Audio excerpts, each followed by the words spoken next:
ಇನ್ನು ಮುಂದೆ ನಿಮ್ಮ ನೆಚ್ಚಿನ ಧಾರಾವಾಹಿಗಳ ಫುಲ್ ಎಪಿಸೋಡ್ಗಳು ಸನ್ ನೆಕ್ಸ್ಟ್ ಆಪ್ನಲ್ಲಿ ಮಾತ್ರ.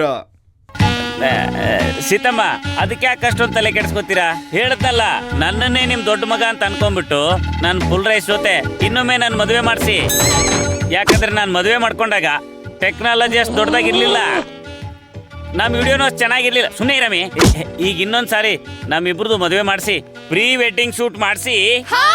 ಪ್ರೀ ವೆಡ್ಡಿಂಗ್ ಫೋಟೋ ಶೂಟ್ ಅಲ್ಲಿ ಅನ್ಪೂರ್ಣವರು ಗೌಡ್ರು ಹೇಗಿರ್ತಾರೆ ಅಂತ ನಾವು ತೋರಿಸ್ತೀವಿ.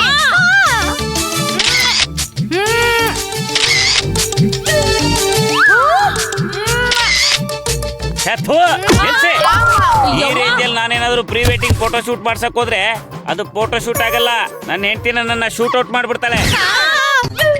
ಸೀತಮ್ಮ, ಈ ತರ ಒಂದ್ ಮದುವೆ ಮಾಡಿದ್ರೆ ನಿಮಗೂ ಮನೇಲಿ ಶುಭ ಕಾರ್ಯ ಮಾಡಿದೆ ಅಂತ ಖುಷಿ ಆಗತ್ತಲ್ವಾ? ಯಾಕೆ ಹನಿಮೂನ್ ಕಳ್ಸೋದ್ ಬೇಡ್ವಾ?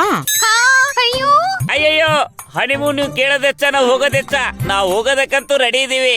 ನೀವು ಮಾತ್ರ ಖರ್ಚಿಗೆ ದುಡ್ಡು ಕೊಡ್ಬೇಡಿ, ನಮ್ ದುಡ್ಡಲ್ಲೇ ಹೋಗ್ತೀವಿ. ಇನ್ನೊಂದ್ ಮಾತಾಡಿದ್ರೆ ನಿಮ್ ನಾಲ್ಗೆ ಕಿತ್ ಹಾಕಿ ಉಪ್ಪಿನಕಾಯಿ ಹಾಕ್ಬಿಡ್ತೀನಿ.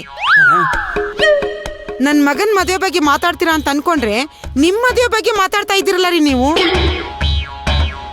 ನೀವ್ ಯಾರೇ ಏನೇ ಹೇಳಿದ್ರು ನಾನ್ ನನ್ನ ನಿರ್ಧಾರನ ಬದಲಾಯಿಸಲ್ಲ.